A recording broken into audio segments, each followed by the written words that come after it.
Hi! இப்படி ஒரு அழகான சூழலை கடந்து நாம் இன்றைக்கி எங்கே போகிறோம் அப்படின்னா பெரியபாளையம்.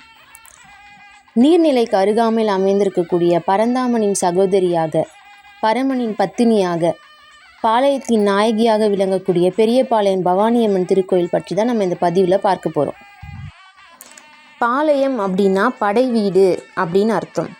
பெரியபாளையம் அப்படின்னா பெரிய படை வீடு அப்படின்னு பொருள். அம்பாள் இங்கே சுயம்பு வடிவில் காட்சி தருகிறார். இத்தல வரலாறு எம்பெருமான் ஸ்ரீ கிருஷ்ணரின் அவதாரத்திலிருந்து துவங்குகிறது. எம்பெருமான் சிறைச்சாலையில் அவதாரம் செய்கிறார்.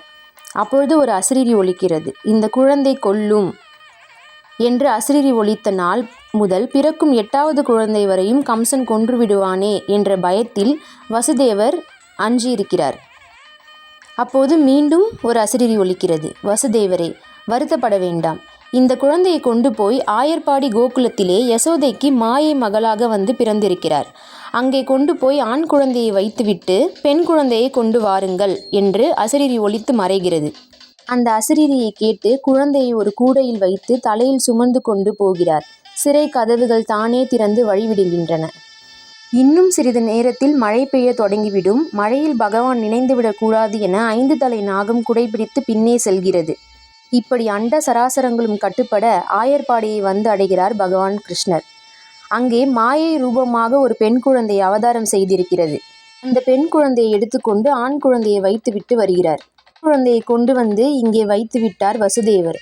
கம்சன் வந்து பார்த்தான். இந்த குழந்தை தானே என்னை கொல்லும், இந்த குழந்தையை நான் கொன்று விடுகிறேன் என்று வாள் எடுத்து வெட்ட போனார். மாய ரூபமாக இருந்த பெண் குழந்தை பேருருவம் தாங்கியது. அடே கம்சா, என்னை கொல்ல உன்னால் ஆகாது, உன்னை கொல்ல என் அண்ணன் அவதரித்து விட்டார் என சொல்லி தன்னுடைய பெயரை பவானி என இந்த உலகத்திற்கு சொல்லி அந்த தேவி மறைந்தார். அப்பொழுது தோன்றிய அந்த தேவி எப்படி இருந்தார் அப்படின்னா, எப்படி நாராயணர் கையில் சங்கும் சக்கரமும் தாங்கி இருப்பாரோ அதே மாதிரி பவானி தேவியும் கையில் சங்கும் சக்கரமும் தாங்கி இருந்தார். இந்த பவானி தேவி பல இடங்களில் எழுந்தருளி இருந்தாலும் அம்பாள் சுயம்பு வாங்க எழுந்தருளிய திருத்தலம் இந்த பெரியபாளையத்தில்தான். இப்படி வந்த இந்த தேவி சிலாமேனியாக புற்றின் அடியிலே நீண்ட காலமாக வசித்து கொண்டு இருக்கிறார். அப்பொழுது ஆந்திராவிலிருந்து வளையல் விற்பதற்காக ஒரு வளையல் வியாபாரி அன்றாடம் வரக்கூடியவர். மஞ்சள், குங்குமம், வளையல் எல்லாத்தையும் எடுத்துக்கொண்டு ஒரு மூட்டையில் வைத்து எடுத்துக்கொண்டு வருபவர் அவர். களைப்பு நீங்க ஒரு மரத்தின் அடியில் ஓய்வெடுக்க அந்த வளையல் மூட்டையை அங்கே வைத்துவிட்டு தூங்க தொடங்குகிறார். கண் விழித்து பார்த்தால் மூட்டையை காணவில்லை. மூட்டை எங்கே என்று தேடி சென்ற பொழுது ஒரு மரத்தின் அடியில் புற்றினுள் வளையல் மூட்டை இருந்தது.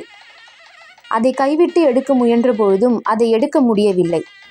வளையல் வியாபாரி திரும்பி சென்று விட்டார். அன்று அவரது கனவில், நான் இங்கேதான் இருக்கிறேன், என்னை எடுத்து உன்னால் முடிந்த வழிபாட்டை நீ செய், உன்னையும் உன் குலத்தையும் இந்த ஊர் மக்களையும் நான் காப்பேன் என்று கனவில் வந்து மறைந்தார். அடுத்த நாள் காலை வளையல் வியாபாரி உற்றார் உறவினர்கள் அனைவரையும் அழைத்து சென்று, நேற்று புற்றினுள் பாம்பை கண்டு எங்கு பயந்து ஓடி வந்தாரோ அதே இடத்திற்கு பயபக்தியோடு சென்றார். நேற்று பயம் பொருத்திய நாகங்கள் எல்லாம் இன்று வழிவிட்டு நின்றன. நேற்று எங்கு வளையல் மூட்டை இருந்ததோ அதை எடுத்து தோண்ட ஆரம்பித்தார். உள்ளே அம்பாள் சுயம்பு வடிவில் எழுந்தருளினார். சிலையை வெளியில் எடுக்கும் பொழுது அம்பாள் நெற்றியில் வெட்டுக்காயம் ஏற்பட்டு இரத்தம் வெளியேறிய போது வியாபாரி தன்னிடம் உள்ள மஞ்சளை அம்பாள் நெற்றியில் இரத்தம் வெளியேறிய இடத்தில் வைத்து அழுத்தினார். இன்றும் பெரியபாளையத்தில் மஞ்சள் பிரசித்தியாக வழங்கப்படுகின்றன. இன்றைக்கு நாம் மூலஸ்தானத்தில் வழிபட்டு கொண்டிருக்கும் அந்த அழகான அம்பிகையை, பவானியாக எழுந்தருளியிருக்கக்கூடிய அம்பிகை சங்கு சக்கர ஸ்வரூபிணியாக எழுந்தருளியிருக்கிறார். அவரை தான் நாம் இன்றும் மூலஸ்தானத்தில் வழிபட்டு கொண்டிருக்கிறோம். இன்றும் அந்த வெட்டுக்காயத்தை நாம் அபிஷேக நேரத்தில் காண முடியும். ஆந்திர வியாபாரி அப்படிங்கிறதுனால ஆந்திரா முழுவதும் இந்த செய்தி பரவ தொடங்கியது. தமிழ்நாட்டின் எல்லையில் நடந்ததாக தமிழ்நாடு முழுவதும் இந்த செய்தி பரவ தொடங்கியது. அம்பிகையை பார்க்க பக்தர்கள் வரத் தொடங்கினர். மகாவிஷ்ணுவின் சகோதரியாகவும் சங்கு சக்கர தாரணியாகவும் மிகவும் அழகான தோற்றத்தில் அம்பாள் எழுந்தருளியிருக்கிறார். நம்பிக்கையின் நாயகியாக விளங்கக்கூடிய பெரியபாளையம் பவானியம்மன் பக்தர்களின் பல வேண்டுதல்களை நிறைவேற்றி தருகிறார். அதிலும் சிறப்பான மக்களின் இருள் நீக்கி வெளிச்சம் வருவதற்காக தீபம் ஏற்றிய வழிபாடு இக்கோயில்களின் சிறப்பு. குழந்தை பேறு ஏற்படுவதற்காக இக்கோயிலின் கொடிமரத்தில் தொட்டில் கட்டிய வழிபாடு. அதே மாதிரி தங்களை பிடித்த கர்ம வினைகள் ஜென்மாந்திர பாவங்களை போக்கும் வகையில் கோழி சுற்றி விடுறது அப்படிங்கிறது இங்கே மிகவும் சிறப்பாக நடைபெற்று வருகிறது. கோழி சுற்றி விடுறது அப்படின்னா கோழி அறுத்து விடுறது கிடையாது, கோழி சுற்றி விடுறது அப்படிங்கிறது இங்கே வழக்கமாக பண்ணிகிட்ருக்குறாங்க.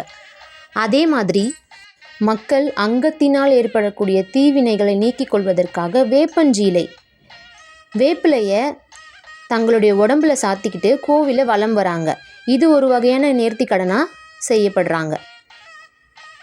அங்க பிரதட்சணம் செய்து வழிபடக்கூடிய வழிபாடு அப்படின்னு நிறைய சொல்லிக்கிட்டே போகலாம். இந்த பெரிய பாளையத்தம்மன் சந்நிதியில் திருமணம், காதணி விழா, வளைகாப்பு, பெயர் சூட்டு விழா அப்படின்னு பல சுப நிகழ்ச்சிகள் நடைபெறுகின்றன. இந்த திருத்தலத்தில் விநாயகர், முருகர், சிவபெருமான், நாராயணர், மகாலட்சுமி, பரசுராமன் இப்படி பல சந்நிதிகள் இருக்கிறது.